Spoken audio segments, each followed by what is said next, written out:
કચ્છ જિલ્લા પંચાયતની કુલ 38 બેઠકોમાંથી ભાજપના ફાળે 34 અને કોંગ્રેસને 4 બેઠકો આવી હતી। બહુમતીના કારણે આજે સત્તાવાર રીતે બિનહરીફ ભાજપના હોદ્દેદારો ચૂંટાઈ આવ્યા છે। ગઈકાલે ભાજપ દ્વારા જિલ્લા પંચાયતના પ્રમુખ તરીકે ભીમાસર ચકાસર બેઠકના પ્રભાબેન વેરામણભાઈ હુણ રબારીની પસંદગી કરવામાં આવી હતી। જે બાદ ઉપપ્રમુખ તરીકે નલિયા બેઠકના મહાવીરસિંહ જાડેજા, કારોબારી ચેરમેન તરીકે સુખપર બેઠકના હરીશ નાનજી ભંડેરી, શાસક પક્ષના નેતા તરીકે કુકમા બેઠકના ધનજી ખીમા ચાવડા અને દંડક તરીકે ગઢસીસા બેઠકના મેઘબાઈ જીવરાજ ગઢવીના નામની જાહેરાત કરવામાં આવી હતી। તેઓનું પણ સન્માન કરાયું હતું। જિલ્લા પંચાયત ખાતે જિલ્લા પંચાયતના વહીવટદાર અને કલેક્ટર અનિલ રાણાવસિયાના અધ્યક્ષસ્થાને બેઠક મળી હતી, જેમાં પ્રમુખ અને ઉપપ્રમુખની સત્તાવાર વરણી કરવામાં આવી હતી। તેઓએ ચાર્જ સંભાળી લીધો હતો તથા અન્ય હોદ્દેદારોની આગામી સામાન્ય સભામાં સત્તાવાર જાહેરાત થશે। ચાર્જ સંભાળ્યા બાદ પ્રતિક્રિયા આપતા ઉપપ્રમુખ મહાવીરસિંહે જણાવ્યું હતું કે નિષ્ઠાથી કામ કરીને સામાન્ય લોકોને સરકારી યોજનાઓનો લાભ મળે તે દિશામાં કાર્યો કરવામાં આવશે। બાબુ ભીમા હુંબલે જણાવ્યું હતું કે ભીમાસર સીટ 20 વર્ષથી કોંગ્રેસ પાસે હતી। અમે કોંગ્રેસ પાસેથી સીટ આંચકી લીધી હતી અને પ્રભાબેન ત્યાંથી વિજેતા બન્યા, તેમજ આજે જિલ્લા પંચાયતના પ્રમુખ તરીકેની જવાબદારી સંભાળી છે। રબારી સમાજમાંથી તેઓ પ્રથમ મહિલા પ્રમુખ બન્યા છે। આ બદલ નવનિયુક્ત તમામ હોદ્દેદારોને શુભેચ્છા આપી પોતાની વાતને ગ્રાહ્ય રાખવા બદલ ભાજપના નેતૃત્વનો આભાર માન્યો હતો। ઉલ્લેખનીય છે કે રોટેશન પ્રમાણે આ બેઠક ભીમાસર ચકાસરને ફાળવાઈ હોય। શરૂઆતથી આ બેઠકના ઉમેદવાર જિલ્લા પંચાયતના પ્રમુખ બનશે તે નક્કી હતું। આજે મોટી સંખ્યામાં ભાજપના નેતાઓ ટેકેદારો પહોંચ્યા હતા અને હોદ્દેદારોનું સન્માન કરાયું હતું।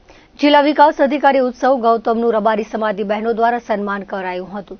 આ તકે કચ્છ જિલ્લા ભાજપ પ્રભારી ફલજી ચૌધરી, અબડાસા ધારાસભ્ય પ્રદ્યુમનસિંહ જાડેજા, જિલ્લા ભાજપ મહામંત્રી ધવલ આચાર્ય, હિતેશ ખંડોર, ભીમજી જોધાણી, બાબુભાઈ હુંબલ, હરજણ રબારી, પૂર્વ ધારાસભ્ય રમેશ મહેશ્વરી, ભુજ નગરપતિ શીતલ શાહ, કારોબારી ચેરમેન કમલ ગઢવી, અબડાસા તાલુકા ભાજપ પ્રમુખ જયદીપસિંહ જાડેજા, ભુજ તાલુકા ભાજપ પ્રમુખ અશોક બરાડિયા, રાજેન્દ્રસિંહ જાડેજા, રાજુ રબારી, દીપક ડાંગર, જયંત ઠક્કર, દીપક પટેલ સહિત હાજર રહ્યા હતા। બધાથી પહેલા તો એમને શુભેચ્છા પાઠવું છું આપના માધ્યમથી। સાથે સાથે જે વિકાસથી વંચિતો છે, જે દૂર રહેનારા શહેરથી વર્ગ છે, એના કલ્યાણકારી યોજનાઓ નાના નાના માણસને યોગ્ય ન્યાય મળે, સારી રીતે ખાસ કરીને આરોગ્ય ક્ષેત્રે, રોજગાર ક્ષેત્રે, શિક્ષણ ક્ષેત્રે જ્યારે એને જવાબદારી માનનીય આપણા મુખ્યમંત્રી શ્રી અને ભાજપના સંગઠન દ્વારા મળી છે, ત્યારે એમના પ્રત્યે હું વિશ્વાસ વ્યક્ત કરું છું કે બંને આખી ટીમ આખા જિલ્લાના વિકાસના કામોમાં ખૂબ અગ્રેસર રહી અને ભૂમિકા ભજવે, જેથી નાના લોકોને ખૂબ યોગ્ય રીતે ન્યાય મળી શકે।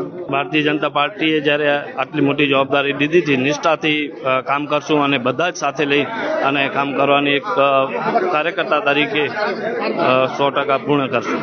બધે જ આપણે કચ્છની અંદર સારામાં સારા ગુજરાત સરકાર અને કેન્દ્ર સરકારની યોજનાઓ ચાલુ છે અને સામાન્ય વ્યક્તિને કેમ લાભ વધુમાં વધુ મળે એ દિશામાં કામ કરશું। તાલુકા પંચાયતની અંદર ઘણો જ અનુભવ મળ્યો। સામાન્ય માણસોને ગુજરાત સરકાર અને કેન્દ્ર સરકારની આટલી બધી મોટી યોજનાઓ છે એનું અમે ખરેખર ત્યાં પૂર્ણ કરાવ્યો છે। આખા જિલ્લાની અંદર પણ આ જ કાર્યથી આગળ વધશે। બહુ હર્ષને લાગણી અનુભવું છું। ભીમાસર જિલ્લા પંચાયત 20 વર્ષથી કોંગ્રેસ પાસે હતી, એનો ઘટ અમે જૂટવી અને પ્રભાબેન હુંડ રબારીને મેરવાનભાઈને અમે જિલ્લા પંચાયતના સભ્ય 2219થી જીતાડ્યા।